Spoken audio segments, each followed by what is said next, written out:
They say the smallest mistake can ruin a life. Mine was delivering one letter to the wrong person. And now the quarterback of Westfield University thinks I have been writing him secret love notes. It started on a Tuesday, which already tells you it was doomed. Tuesdays are the forgotten middle children of the week, boring, gray, and cursed. I was trudging through my postal route, the same rows of white-trimmed houses in a New Jersey suburb where lawns were sharp enough to cut your ankles, when I slipped an envelope into the wrong mailbox.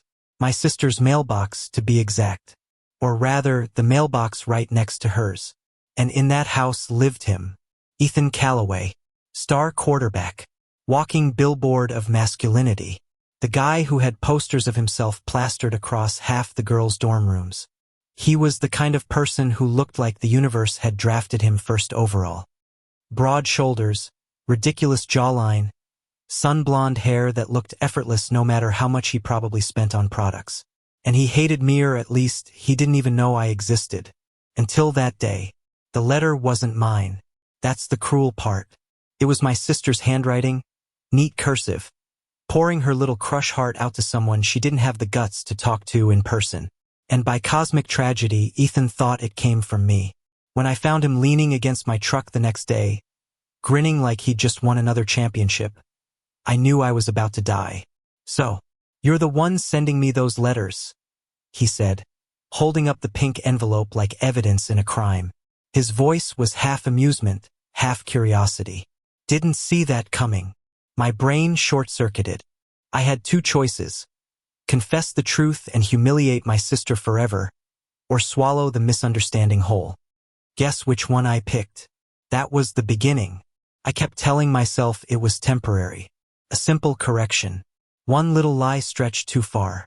But Ethan wasn't the kind of person who let things go. He wanted to talk about the letters. He wanted to know what they meant. He wanted to look me in the eyes like he could pull out every secret I'd ever hidden just by staring long enough. First, I dodged him. He'd corner me after practice runs while I was on my route, leaning against mailboxes like they were part of the game. He'd ask questions. Did you really mean that line about being afraid to be seen? Did you actually notice the scar on my shoulder during the championship? Do you watch me when I play? And my stupid heart, traitor that it was, answered yes before my mouth could form the word no. Because the truth was, I had noticed. Everyone noticed Ethan Callaway.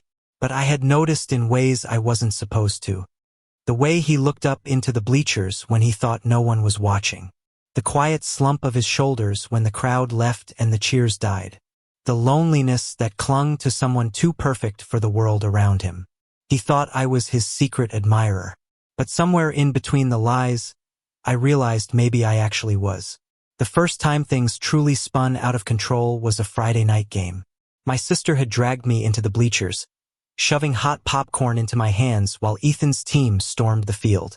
The whole town was there, neon signs flashing his name, cheerleaders screaming until their voices cracked. And me? I was busy trying not to look like my lungs were collapsing every time his eyes darted up into the stands. By halftime, I couldn't breathe. Not from the crowd, not from the noise, but from the fact that I knew I didn't belong there. Ethan was golden. I was invisible. This entire thing was a mistake, and I was only going to hurt everyone if I let it go on. So I left. I walked out of the stadium under the cold September air, clutching my jacket like it could hold me together. But halfway to my truck, a voice called out, "Why'd you run?" I turned, and there he was, sweat dripping, jersey clinging to him, hair sticking in damp tufts to his forehead. Ethan Callaway, golden boy, looking at me like I was the only thing that mattered. "Because this isn't real," I said before I could stop myself. "None of it. I'm not who you think I am." He stepped closer, frowning, confusion breaking across his features. "Then who are you?" And God, I didn't have an answer. That night cracked something open between us. He didn't press me for the truth, but he didn't let me go either. Instead, he showed up everywhere. At the coffee shop where I worked weekends, on my delivery route, even outside my sister's house, leaning against his shiny black pickup like some cliché small-town romance cover. And he talked. Not the fake quarterback charisma everyone saw, but real things. about how he hated being trapped in a role people worshipped but never understood, about the pressure, the loneliness, the feeling that he could never let anyone see him falter. I listened, and the more I listened, the more the lie between us began to feel like the only real thing I had. Because what if the letters had been mine? What if every word my sister wrote was something I could have said? If I had been braver, stronger, less afraid of what people would think? That's how the dangerous thought began. Maybe this wasn't a mistake. Maybe it was fate. By the time October rolled in, the town was drunk on football fever, and Ethan was drunk on the idea of me. I couldn't fight it anymore. I didn't want to. One evening, under the orange haze of a dying sunset, he leaned against my postal truck again. This time there was no smirk, just quiet, raw vulnerability in his eyes. "Tell me the truth," he said softly. "Are the letters really from you?" I opened my mouth. My throat closed, because the answer was no. But the answer was also yes. And in that split second of silence, his hand brushed mine, warm and rough, a shockwave straight to my chest. For the first time, I didn't pull away. That was the night he kissed me. It wasn't fireworks. It wasn't perfect. It was clumsy, desperate, full of everything we weren't allowed to say out loud. His lips tasted of Gatorade and salt, mine of fear and longing. And when he pulled back, both of us were shaking, like the world had tilted too far. "I don't care if it's a lie," he whispered. I need it to be you." And I let him believe it. 'Cause maybe deep down I needed it too. The problem with kissing someone you were never supposed to kiss is that everything after feels like a countdown.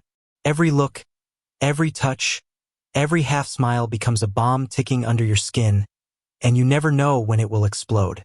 For a few weeks, it didn't.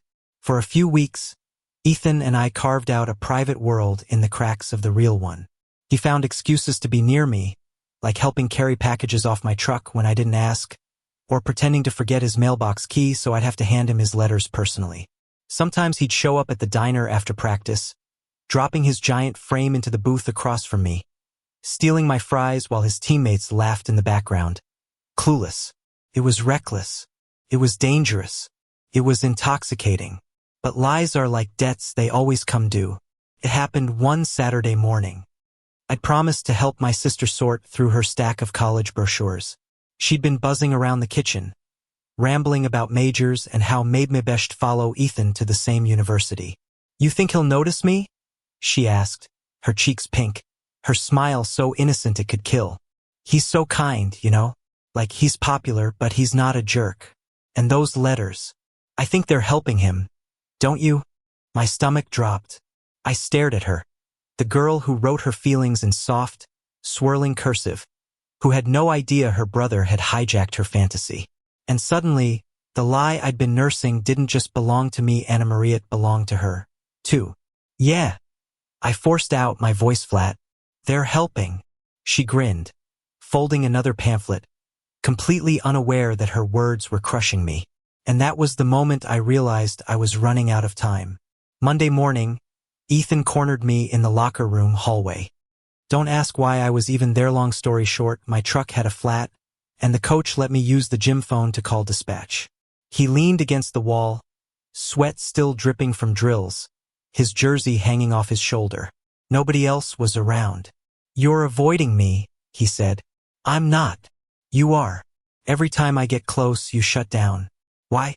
Did I mess up? God, if only it were that simple." "No, Ethan," I whispered, pressing a hand to my face. "You didn't mess up. I did." He frowned, confusion knitting his brow. "Then tell me, what's going on?" And I almost did. Right there, surrounded by the faint stench of sweat and Gatorade, I almost ripped the lie wide open. But then footsteps echoed down the hall, laughter spilled in, and the moment slipped away. Instead, I muttered, "It's complicated," and fled. The thing about Ethan Wash didn't let things go. Not on the field, not in life. That Friday, after another victorious game, he dragged me behind the bleachers. His chest still heaved from adrenaline. His hair stuck to his forehead, but his eyes were sharp, demanding. "Complicated doesn't cut it anymore," he said. You don't get to drop a bomb like that and walk away. I stared at him, at the boy who everyone thought had everything, but who was begging me for something real. And I cracked. You want the truth? I snapped. The letters weren't mine. They were never mine. You've been falling for the wrong person this whole time.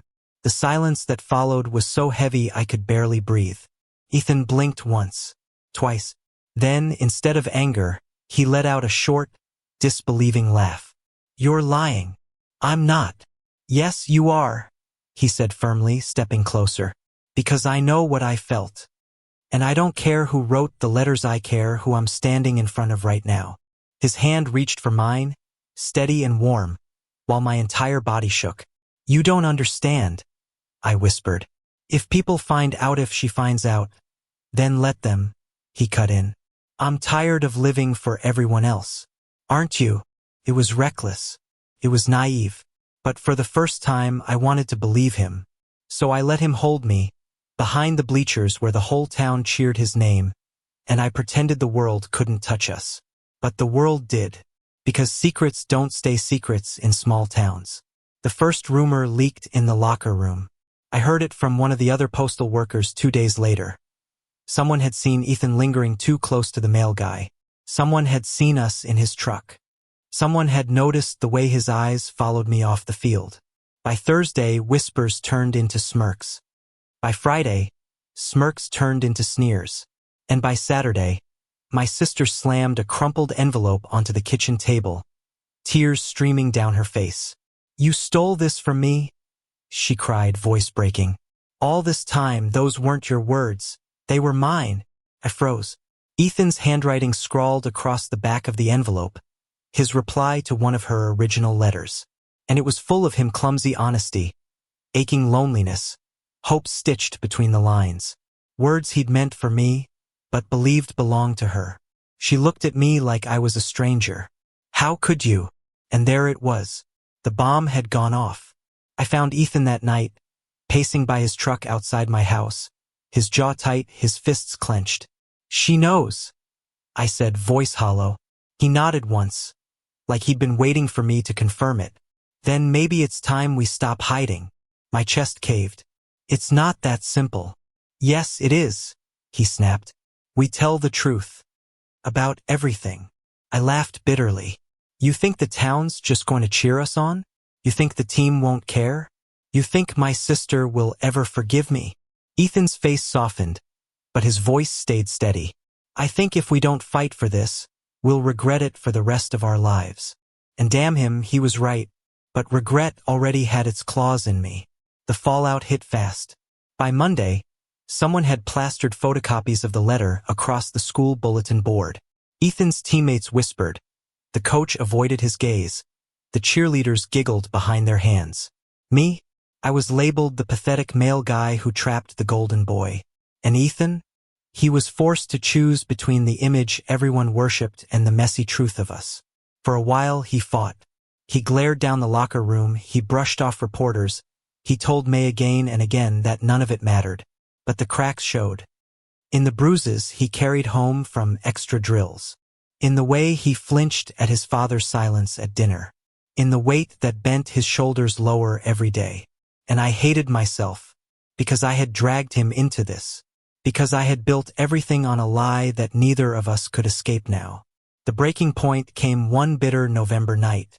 We were sitting in his truck by the river, the air sharp enough to cut, our breaths fogging the glass. He stared at the water, his jaw clenched, his knuckles white on the steering wheel. I can't do this anymore, he whispered. My chest cracked open. Do what? Pretend it doesn't hurt. Pretend I don't care about what people think. Pretend this isn't tearing me apart. He turned to me then, eyes burning. I want you, but I don't know if I'm strong enough to want you in front of everyone else. The words shattered something inside me, because I wanted him too. God, I wanted him more than anything. But what kind of love was it if it only survived in the dark? So I did the only thing I thought could save us both. I let him go. I'm sorry, I whispered, my hand trembling as I pulled away. This was never supposed to happen. You deserve someone braver than me. His face twisted like I'd stabbed him. "Don't you dare say that. Don't you dare decide for me."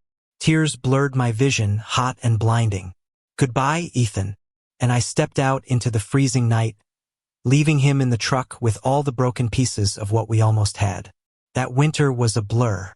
I worked my postal route in silence. My sister barely spoke to me, and when she did, it was with words sharp enough to bleed. Ethan passed me on the street sometimes, eyes empty, smile practiced, and the whole town whispered, like vultures circling. But the worst part wasn't the gossip or the loneliness, or even the guilt. The worst part was knowing I'd had something rare, something real, and I'd been too afraid to hold on. And I didn't know if I'd ever get the chance again. The silence between us lasted longer than winter itself. Snow came early that year, coating the neighborhood in thick white quiet.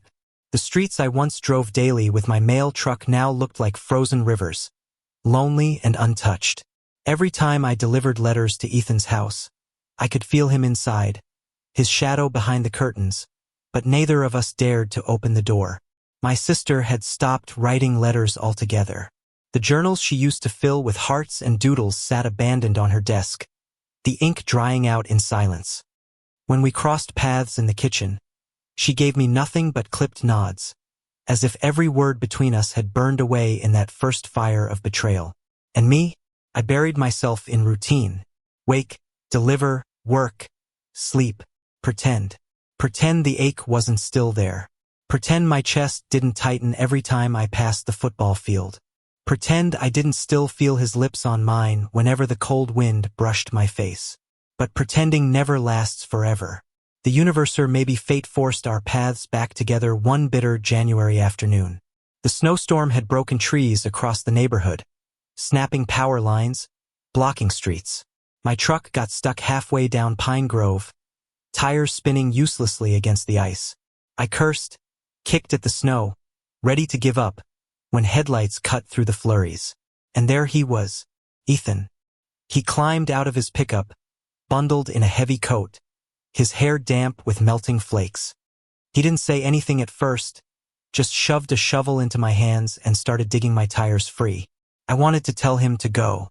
I wanted to scream, but instead, I dug too, side by side with him, our breaths visible in the freezing air, our silence louder than any crowd. When the truck finally rolled loose, I turned to thank him. But the words stuck in my throat when I saw his face. He wasn't the golden quarterback anymore. He was just a boy, exhausted, lonely, and staring at me like I was both the wound and the cure. "You look different," he said quietly. I laughed bitterly. "So do you. Guess we both lost something," he replied, his voice breaking in the cold. Before I could answer, he turned back to his truck and drove away.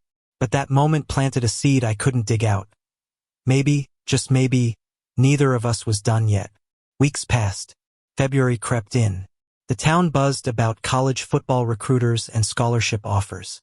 Ethan's name was still shouted at every diner, printed in every local paper, but his smile never reached his eyes anymore. I noticed. Everyone did. And maybe that's why Coach Randall showed up at the post office one morning. He was a gruff man, the kind who spoke like every word cost him $1. But that day he looked me straight in the eye. "Whatever happened between you and Callaway," he said. "Fix it. Kid's losing himself. And I don't care what the town thinks, I care that he can't throw a ball straight anymore." I stood frozen, clutching a bundle of bills, my mouth dry. "You don't understand." "No." The coach cut me off. "You don't. He needs you. That's all I'm saying." And then he left, like he hadn't just detonated another bomb in my chest. It took another week before I gathered the courage. I found Ethan in the weight room after practice, long after the rest of the team had cleared out. He was bench pressing alone, his arms trembling, sweat dripping onto the mat below. I stood in the doorway, my heart in my throat. "You're going to tear something if you keep that up." He froze, the bar clanging back into place. Slowly, he sat up, wiping his face with a towel. His eyes met mine, and the weight of months of silence slammed between us. "What are you doing here?" he asked, his voice flat. "I don't know," I admitted. Maybe I just missed you. His jaw tightened. You don't get to say that. Not after the way you left.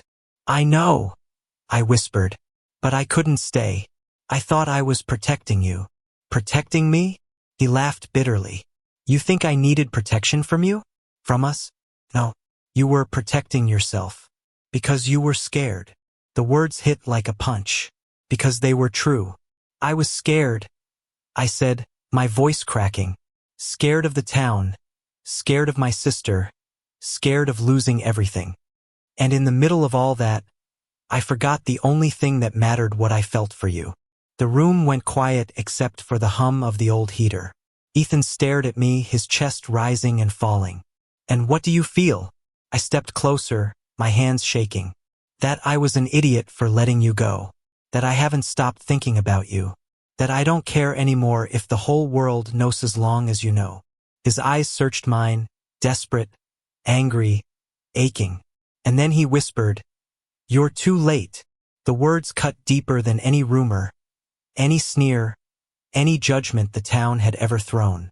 I froze. What do you mean? He looked away, gripping the towel like it was the only thing holding him together. I already signed with a college. Out of state. I leave in 3 months. My stomach dropped. 3 months. Yeah, he said bitter. And you made sure most of them were spent without you. The silence after that was unbearable. I wanted to tell him 3 months was enough. I wanted to beg him for a second chance. But his walls were higher now, fortified by months of pain I had caused. So I left the weight room with nothing but the echo of his words. Too late. But hope is a stubborn thing. Despite everything, I couldn't stop trying. I showed up at his games, even when he didn't look for me in the stands. I left small notes in his mailbox, real ones this time, with my handwriting, my words, no more lies. First, he ignored them. Then, slowly, he started folding them into his pocket instead of throwing them away. And then one night in March, after a brutal loss on the field, he showed up at my door. He looked wrecked, mud still on his jersey, eyes rimmed red, hands trembling. I didn't know where else to go, he whispered. And just like that, the walls began to crack again. We sat on the porch for hours, the night air biting, our words fragile. I hate you, he said at one point, his voice breaking. I know, I whispered. But I also. He stopped, his throat tight. I can't stop wanting you. Tears burned my eyes. Then don't stop. He turned to me, his face raw with anger and longing. You don't get it. This isn't just about us. My dad thinks football's the only thing that matters. My team thinks being straight is the only way to be a man. The whole damn town thinks I'm perfect. And you, his voice cracked. You're the only one who sees me. But you're also the one who broke me. The weight of his pain pressed into me like gravity. And for the first time, I didn't run. I'll fix it, I promised. Even if it takes the next 3 months or the next 3 years. I'll prove to you that I'm not just a lie. That I'm worth the risk. He stared at me, breathing hard, and for a moment, I thought he'd push me away again. But instead, he whispered, then prove it. And that was the start of our second chance. The proving wasn't easy. I walked into the diner with him one night, knowing every pair of eyes would land on us. I stood by him after practice, even when his teammates muttered under their breath. I spoke to my sister, really spoke, apologizing, explaining, begging for forgiveness. And slowly, painfully, things shifted. My sister softened, realizing my feelings weren't some cruel theft but something that had blindsided me as much as her. Ethan's teammates, though still wary, stopped making jokes when they realized he wouldn't laugh along. The town. Well, the town would always talk. But for the first time, I didn't care. Because Ethan was talking to me again. Smiling at me again. Letting me hold his hand under the table when nobody was looking. And when he kissed me in broad daylight on the steps of the library, I knew we were no longer hiding. We were surviving. But survival wasn't the end. We still had the biggest fight ahead, the fight for our future. 3 months. That was all we had left. 3 months until he left for college and I stayed behind. 3 months to prove that what we had wasn't just a high school mistake. that it was love. And I swore, with everything in me, that I wouldn't waste a single second this time. The countdown was real now. 3 months slipped by in flashes of football practices, late-night diner runs, and stolen kisses in parking lots. Every moment tasted sweet because it was temporary, like sucking the juice from an orange you knew was about to dry out. Ethan and I were closer than ever, yet the shadow of his departure loomed over us. The letters in my drawer, the ones he'd started replying to again, were proof of something real. But every time I traced his handwriting with my fingers, I couldn't silence the question. What happens when he's gone? The night of his last home game felt like a funeral before it even began. The stadium lights cut through the darkness, the bleachers packed with screaming fans. The town chanted his name like a hymn, clinging to their golden boy one last time. And May sat in the crowd, clutching my jacket, my throat tight. Ethan played like his life depended on it. Every throw sharp, every run brutal, every touchdown heavy with desperation. And when the whistle blew and the scoreboard locked, victory sealed his legacy. The crowd roared. Fireworks cracked. But Ethan wasn't smiling, because his eyes were on me. After the celebration died down, I found him behind the fieldhouse, sitting on the curb with his helmet between his knees. His jersey clung to him with sweat, his hair damp, his chest still heaving. "You did it," I said softly. He shook his head. "Doesn't feel like winning." I sat beside him, the cold concrete biting through my jeans. "What does it feel like?" "Like losing you," he whispered. The words hit like glass shattering inside me. "You're not losing me," I said quickly. "Just because you're leaving doesn't mean—" He cut me off, his voice sharp with pain. "You don't get it. You're my anchor. You're the only reason I made it through all this. And now I'm supposed to go to another state, live another life while you're stuck here. That's not fair." Tears stung my eyes. "Life isn't fair, Ethan. But I'd rather have pieces of you than nothing at all." His fists clenched around the helmet. What if pieces aren't enough? The silence after that was unbearable. And then, in the middle of the dark, with the distant echo of cheers fading, he turned to me. "Come with me." The words should have thrilled me. Instead, they terrified me. "Come with you," I repeated. He nodded fiercely. "Why not? Who cares if you're the male guy in this small town? You don't owe anyone here anything. You owe yourself a chance to be happy. To be with me." My heart pounded. Leave everything? My job, my sister, the only life I'd ever known? For him? I wanted to say yes. God, every fiber of me wanted to scream yes. But fear wrapped its claws around me again. "I can't," I whispered. The look on his face nearly destroyed me. "You're choosing them over us," he said, his voice cracking. "No," I begged. I don't know how to be brave like you." He stared at me, his eyes wet, and then he stood. "Then maybe we're not what I thought we were." And he walked away. The days after felt like dying in slow motion. Ethan threw himself into packing, preparing for his new life. My sister, though we'd started to mend, kept her distance, as if afraid to get caught in my storm. The town buzzed with pride for their quarterback's next chapter, while I delivered their letters with a hollow chest. The night before he left, I couldn't sleep. I paced my room, stared at the ceiling, whispered all the things I wished I could say. And then, in a burst of desperation, I grabbed a pen and wrote. Not lies, not borrowed words. My words, my heart. I wrote about the first time I saw him, how he was golden but lonely. I wrote about how his laugh felt like sunlight, how his touch felt like fire. I wrote about how terrified I was, but how I'd rather live one day with him than a lifetime without. And at the bottom, I wrote the truth I'd been too afraid to say. I love you. I slipped the letter into his mailbox before dawn, my hands trembling, my chest burning. And then I waited. The hours crawled. By noon, his pickup truck was loaded, his family bustling around with boxes. The whole neighborhood came out to wave goodbye, cheering, clapping, sending off their golden boy. I stood at the end of my route, pretending to work, my heart in my throat. And then it happened. Ethan stepped onto the porch, his duffel slung over his shoulder, his parents beaming beside him. He looked out over the crowd, smiling, waving until his eyes landed on me. And in his hand was my letter. The world seemed to freeze. He didn't look away, didn't smile, didn't move for a long, excruciating moment.